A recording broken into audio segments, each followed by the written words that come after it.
Asian glory YouTube channel के online platform पे मैं एशियन सिंह एक बार फिर से आपका हार्दिक स्वागत एवं अभिनंदन करता हूं।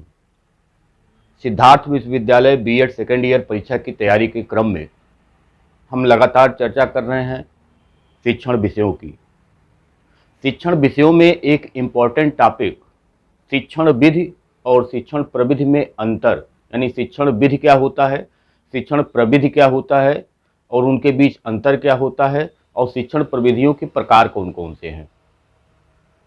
लगभग कई जो पिछले पेपर हुए हैं शिक्षण विषय के उसमें ये पूछा गया है, इसलिए हमने सोचा कि लाइए आपके लिए ये महत्वपूर्ण टॉपिक है जो आने वाले शिक्षण विषय हैं उसके लिए, तो इस पे एक क्लास आपको दिया जाए। अगर आप चैनल पे नए हैं तो चैनल को लाइक करिए, सब्सक्राइब करिए, अपने दोस्तों में शेयर जरूर करिए। जिसको लाभ लेना है वहां तक आप इस वीडियो को पहुंचाइए। आइए चर्चा की शुरुआत करते हैं कि शिक्षण प्रविधि होता क्या है। तो अगर हम शिक्षण प्रविधि के बारे में चर्चा करें तो सबसे पहले हमको शिक्षण विधियों के बारे में जानना होगा। शिक्षण विधि अगर हम नहीं जानते हैं तो प्रविधि हम जान नहीं सकते हैं। शिक्षण प्रविधि का मतलब होता है कि जो शिक्षण विधियों पर आश्रित होता है। तो जब शिक्षण विधियों पर प्रविधि आश्रित है तो इसका मतलब सबसे पहले हमको शिक्षण विधियों को ही जानना होगा। तो शिक्षण विधि क्या होता है पहले इसको हम जानते हैं। तो शिक्षण विधि के द्वारा हम अपने पाठ्य वस्तु को, अपने कंटेंट को, अपनी जानकारी को हम लोगों तक पहुंचाते हैं। यानी अपनी पाठ्य वस्तु को जिस विधि के द्वारा हम बच्चों तक पहुंचाते हैं उसी को हम शिक्षण विधि कहते हैं।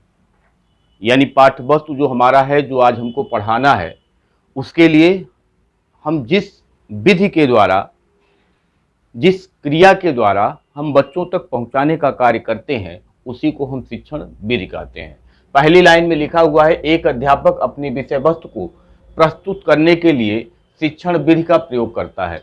यानी एक जो अध्यापक होता है वह अपने कंटेंट को, अपने पाठ्य वस्तु को बच्चों तक पहुंचाने के लिए ही शिक्षण विधि का प्रयोग करता है। आपने बहुत सारे शिक्षण विधियों को सुना होगा, पढ़ा होगा।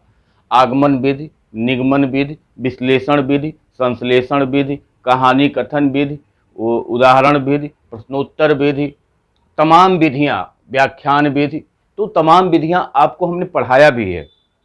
प्रोजेक्ट विधि, अन्वेषण विधि, तो तमाम विधियां आपको हमने पढ़ाया है। तो वो जिसके माध्यम से वह अपने कंटेंट को, अपने पाठ्य वस्तु को बच्चों तक पहुंचाने का प्रयास करता है उसी को हम शिक्षण विधि कहते हैं। अब जो शिक्षण प्रविधियां होती हैं आप देखेंगे, जैसे प्रश्नोत्तर विधि भी है, प्रविधि भी है। तो आप सोचेंगे कि ये व्याख्यान विधि भी है, व्याख्यान प्रविधि भी है। तो अब कहां वह विधि होती है, कहां वह प्रविधि होती है, इसको समझना है हमको। तो शिक्षण प्रविधि जो होता है वह शिक्षण विधियों पर आश्रित होता है, यानी जिसके द्वारा हम कंटेंट को बच्चों तक पहुंचाते हैं उस पे यह शिक्षण प्रविधियां आश्रित होती हैं। अपने शिक्षण विधियों को, अपने पाठ्य वस्तु को बच्चों तक पहुंचाने में उसको उद्देश्यपरक बनाने, उसको रोचक बनाने, उसको प्रभावी बनाने के लिए हम जिन क्रियाकलापों का प्रयोग करते हैं उसी को हम शिक्षण प्रविधियां कहते हैं। यानी जिस शिक्षण विधि का हमने प्रयोग किया और जो हमारा पाठ्य वस्तु है और जिस माध्यम से हम बच्चों तक उसको पहुंचाने का प्रयास कर रहे हैं यानी शिक्षण विधि, उसको और अधिक उद्देश्यपरक बनाने के लिए, और अधिक प्रभावी बनाने के लिए, और अधिक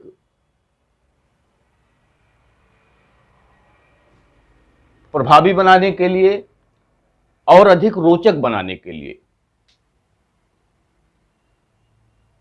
हम जिन माध्यमों का प्रयोग करते हैं उसी को हम शिक्षण प्रविधि कहते हैं। तो एक लाइन में फिर से सुनिए कि अपने कंटेंट, पाठ्य वस्तु को हम जिस माध्यम से भेजते हैं उसको शिक्षण विधि कहते हैं। और शिक्षण विधि को प्रभावी बनाने के लिए, शिक्षण विधि को रोचक बनाने के लिए, शिक्षण विधि को उद्देश्यपरक बनाने के लिए हम जो काम करते हैं, जो विधि अपनाते हैं, जो काम करते हैं उसी को हम शिक्षण प्रविधि कहते हैं। अब शिक्षण विधियां और प्रविधियां आपको समानता मिलती है तो उसका आप कैसे समझेंगे कि कहाँ कौन सी विधि है और कहाँ कौन सी प्रविधि है। क्योंकि हमने बताया प्रश्नोत्तर विधि भी है, प्रश्नोत्तर प्रविधि भी है, उदाहरण विधि भी है, उदाहरण प्रविधि है, उसके अलावा व्याख्यान विधि भी है, व्याख्यान प्रविधि भी है। तो कहीं कहीं ये विधि का काम करते हैं, कहीं कहीं प्रविधि का काम करते हैं। तो ये विधि कब होती है और प्रविधि कब होती है, इसको हम आगे जानते हैं। जैसे मान लीजिए कि हमने किसी टॉपिक को पढ़ाने के लिए व्याख्यान विधि को चुना कि हम व्याख्यान विधि के द्वारा किसी बच्चे को पढ़ाएंगे, किसी क्लास को पढ़ाएंगे। तो व्याख्यान विधि के द्वारा हमने अपने टॉपिक की शुरुआत की, उसको बच्चों तक पहुंचाने का प्रयास शुरू किया, लेकिन उसमें कोई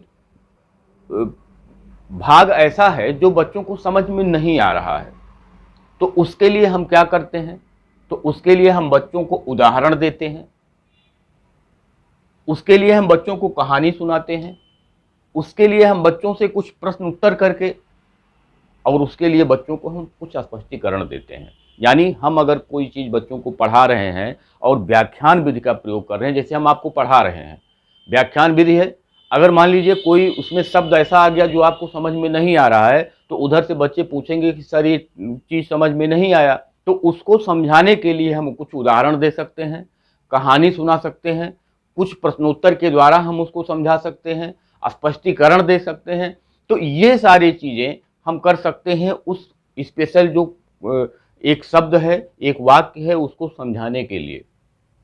तो यहाँ पे जो विधि है वह तो हमने प्रयोग किया व्याख्यान विधि, लेकिन उसमें किसी विशिष्ट पार्ट को समझाने के लिए हमने उदाहरण दिया, कहानी कथन किया, प्रश्नोत्तर किया, स्पष्टीकरण दिया। तो ये सारी प्रविधियां हो गई। अगर हमने उदाहरण के द्वारा उस बच्चे को समझाने का प्रयास किया तो ये उदाहरण प्रविधि हो गया। अगर हमने बच्चे को कहानी के द्वारा समझाने का प्रयास किया तो ये कहानी कथन प्रविधि हो गया। अगर बच्चे को हमने प्रश्नोत्तर के द्वारा समझाने का प्रयास किया तो यह प्रश्नोत्तर प्रविधि हो गया। और अगर हमने बच्चे को स्पष्टीकरण के द्वारा समझाने का प्रयास किया तो यह स्पष्टीकरण प्रविधि हो जाएगा। यानी व्याख्यान तो हमारा विधि था, क्योंकि मेन हमको लेक्चर के द्वारा ही बच्चों को पढ़ाना था। लेकिन केवल लेक्चर से काम चलने वाला नहीं है, उसके साथ हम बहुत सारी प्रविधियों को प्रयोग करते हैं। तो जब हम बहुत सारी प्रविधियों का प्रयोग करते हैं तो बच्चे उससे क्या होता है कि जो हमारी पाठ्य वस्तु है, जो हमारी शिक्षण विधि है, वह और रोचक हो जाती है और उद्देश्यपरक हो जाती है और इसके साथ साथ और प्रभावी हो जाती है। तो अपनी शिक्षण विधि को प्रभावशाली बनाने के लिए हम बहुत सारे ऐसे क्रियाकलाप करते हैं, तो उसी को हम शिक्षण प्रविधि कहते हैं। अब दूसरा उदाहरण हम लेते हैं। मान लीजिए आपने सोच लिया कि हम आज जिस विधि का प्रयोग करेंगे वह प्रश्नोत्तर विधि है, कि आज का जो टॉपिक है वह हम बच्चों को प्रश्नोत्तर के माध्यम से ही सिखाने का प्रयास करेंगे। तो अगर आप प्रश्नोत्तर विधि ले लिए, तो अगर कोई बच्चा कहा कि इसका उत्तर हमको समझ में नहीं आया, तो आप क्या करेंगे, फिर व्याख्यान करेंगे। तो व्याख्यान उसमें प्रविधि होगी। फिर भी कहा नहीं समझ में आया तो आप फिर उदाहरण देंगे, तो उदाहरण के द्वारा आप उसको फिर कहानी सुनाएंगे। यानी अगर प्रश्नोत्तर विधि आपने लिया तो केवल प्रश्नोत्तर विधि से काम चलने वाला नहीं है, बल्कि उसके साथ साथ कुछ प्रविधियों का भी इस्तेमाल आपको करना होगा। तो जो आप क्रियाकलाप करते हैं उस पाठ्यवस्तु को समझाने के लिए सहायक के रूप में, उसी को हम शिक्षण प्रविधियां कहते हैं। तो आपको समझ में आ गया होगा, जो मेन हमारी मेथड होता है उसी को हम विधि कहते हैं, जिसके द्वारा हम बच्चों तक अपने कंटेंट को पहुंचाते हैं। लेकिन उसको रोचक और प्रभावी बनाने के लिए हम बहुत सारे ऐसे उपाय काम में लाते हैं, और यही उपाय जो होते हैं उसी को हम शिक्षण प्रविधियां कहते हैं। तो आगे चर्चा फिर आगे हम करेंगे कि शिक्षण प्रविधियों के प्रकार कौन कौन से हैं। बहुत सारे प्रकार हैं, उसकी गिनती नहीं है कि केवल यही 8 हमने लिख दिया, केवल यही 8 है, केवल 8 यही लिख दिया, केवल अक्सर हम इसी 8 का प्रयोग करते हैं लगभग, इसीलिए हमने 8 का लिख लिया। लेकिन ये जरूरी नहीं है कि यही 8 प्रकार है, बहुत सारे प्रकार इसमें पाए जाते हैं। तो पहला प्रकार है प्रश्नोत्तर प्रविधि, दूसरा है व्याख्यान प्रविधि, तीसरा है स्पष्टीकरण प्रविधि, चौथा है कहानी कथन प्रविधि, अवलोकन प्रविधि, उदाहरण प्रविधि, गतिविधि प्रविधि और वाद विवाद प्रविधि। ये 8 प्रविधियां हैं जो प्रविधियों के प्रकार में कुछ हद तक हमने लिखने का प्रयास किया। अब अगर आप अवलोकन प्रविधि को समझना चाहते हैं, जैसे मान लीजिए कि सामाजिक विज्ञान हम बच्चों को पढ़ा रहे हैं, उसमें एक चैप्टर आया ताजमहल का। अब बच्चों को अगर हम आगरा घुमाने ले जाएं, अगर हम बच्चों को आगरा घुमाने ले जाएं तो एक तो वह पर्यटन विधि हो गया, भ्रमण विधि हो गया, सैर विधि हो गया, इस टाइप से आप उसको कह सकते हैं। दूसरा, अब आप वहां पे व्याख्यान के द्वारा, मेन तो आपको क्या हो गया, पर्यटन विधि हो गया, आप उसको लेके जा रहे हैं, ठीक। अब उसके बाद अगर वहां बच्चों को आप व्याख्यान के द्वारा उस ताजमहल की बारीकियों को समझा रहे हैं तो व्याख्यान वहां प्रविधि हो गया। और उसके बाद बच्चे क्या कर रहे हैं, अवलोकन कर रहे हैं, जो आप समझा रहे हैं कि ये देखिए किस पत्थर का बना हुआ है, बच्चे उस पत्थर का अवलोकन कर रहे हैं, तो अवलोकन तो प्रविधि हो गया। मेन आपका क्या था कि आप लेकर के वहां तक गए, तो मेन था आपका। तो इस प्रकार से आप एक मेन विधि होता है और उसके अंदर उस विधि को प्रभावी बनाने के लिए, रोचक बनाने के लिए हम जिन अन्य उपायों का इस्तेमाल करते हैं उसी को हम शिक्षण प्रविधियां कहते हैं। तो आशा है कि आपको समझ में आया होगा। अगर आपको समझ में आया होगा तो वीडियो को लाइक करिएगा, सब्सक्राइब करिएगा और अपने दोस्तों में शेयर जरूर करिएगा। हमारे टेलीग्राम चैनल से जुड़ने के लिए इस वीडियो के नीचे डिस्क्रिप्शन में आपको लिंक मिल जाएगा, वहाँ से आप हमारे टेलीग्राम चैनल को ज्वाइन कर सकते हैं। धन्यवाद।